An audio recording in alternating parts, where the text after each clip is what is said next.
ఇక ప్రభుత్వ మెడికల్ కాలేజీలను ప్రైవేటీకరణ చేయడంపైన నిరసిస్తూ వైసీపీ యువజన సంఘం ఆధ్వర్యంలో ఏలూరులోని మెడికల్ కాలేజీని ముట్టడించాడు.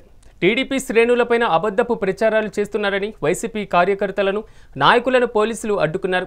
దీంతో జిల్లా మెడికల్ కాలేజీ వద్ద ఉద్రిక్తత పరిస్థితి నెలకొంది.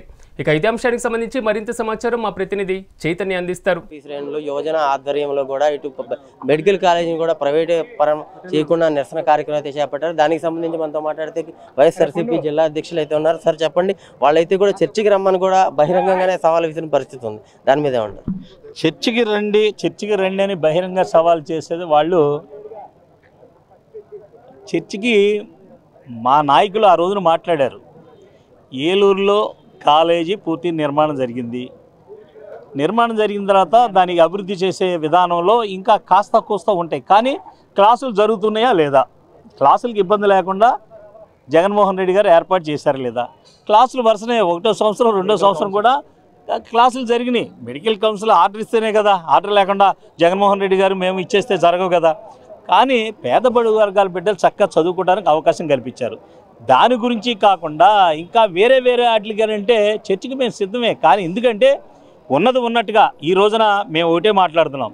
జగన్మోహన్ రెడ్డి గారు 17 కాలేజీలకి పర్మిషన్ తీసుకొచ్చారా లేదా కేంద్రం నుంచి, 17 కాలేజీలకి కూడా శంకుస్థాపన చేసి 17 కాలేజీలు కూడా పనులు ప్రారంభించారా లేదా, 17 కాలేజీల్లో 7 కాలేజీలు పూర్తి చేశారా లేదా, 7 కాలేజీల్లో 5 కాలేజీలు క్లాసులకు సిద్ధం చేసి క్లాసులు ప్రారంభించారా లేదా, దాన్ని చెప్పమానండి. గుండెల మీద చేసుకుని చెప్పాలి ఎవరైనా సరే, ఏ నాయకుడైనా సరే. అబద్ధాలు ఎందుకు?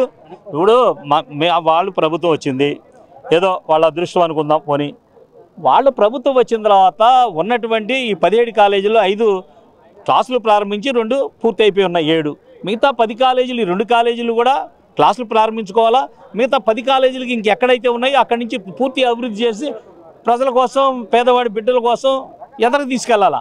అవి తీసుకెళ్లకుండా ఈ సంవత్సరాల కాలం నుంచి ఏమీ చేయకుండా ఏదో ఎక్కడ జరిగినా, ఇప్పుడు నేను ఒక ఇల్లు కట్టుకుంటానండి, ఇల్లు కట్టుకుంటాను, 1 కోటి రూపాయలు పెట్టి ఇల్లు కట్టుకుంటాను. దానికి పూర్తిగా ఏం కావాలి అన్ని అంగులన్నీ అన్నీ అయిపోతాయా గృహప్రవేశం నాటికి?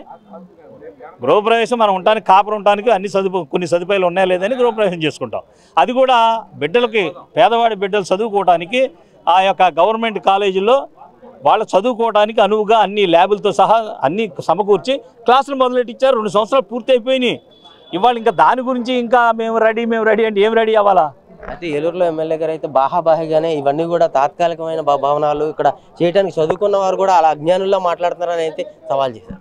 నేను ఏలూరు ఎమ్మెల్యే గారికి ఒకటే చెప్తున్నాను, ఏవండి చంటి గారు, మెడికల్ కౌన్సిల్ ఆఫ్ ఇండియా అనేది ఒకటి ఉంది. వాళ్ళు పిచ్చోళ్ళు కాదు, మతిస్థిమితం లేని వాళ్ళు కాదు, అదొక ప్రభుత్వ సంస్థ. వాళ్ళు పర్మిషన్ ఇచ్చాకే ఈ కాలేజ్ స్టార్ట్ అయింది తప్ప మేమేదో 4 బెంచీలు వేసేస్తే స్టార్ట్ అవ్వలేదు. అది తెలుసుకోండి ముందు.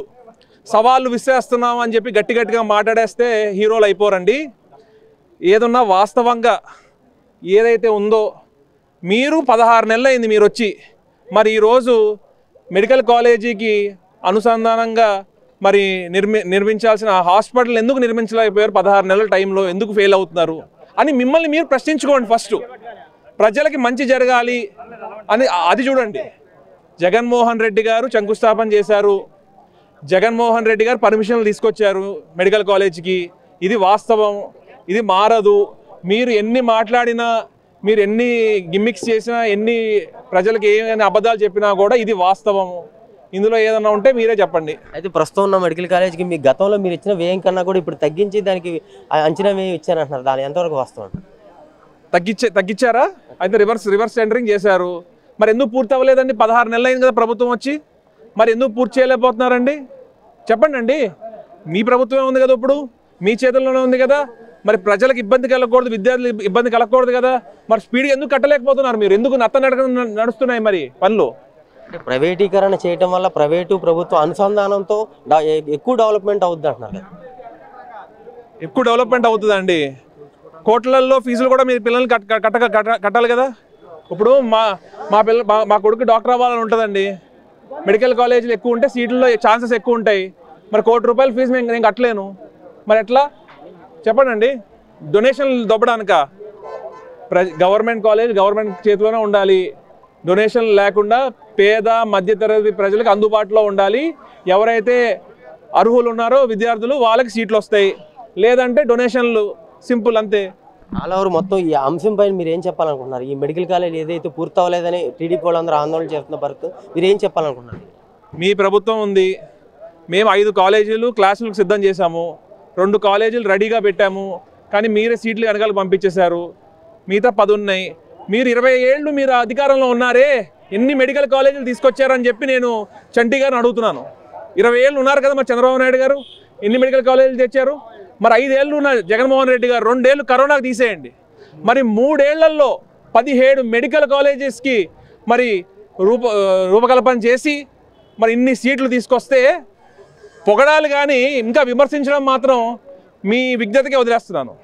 ఇటు మొత్తం మీద చూసుకుంటే ఇటు ప్రభుత్వ మెడికల్ కాలేజీలు ఏదైతే ఉన్నాయో ప్రైవేటీకరణ చేయడం వల్ల అధిక ఫీజులు వసూలు చేస్తారో, అలాగే ఇటు నాణ్యత గల వైద్యం కూడా అందించలేరని చెప్పే పరిస్థితి అయితే కనపడుతుంది. కేవలం రామడతో చైతన్య.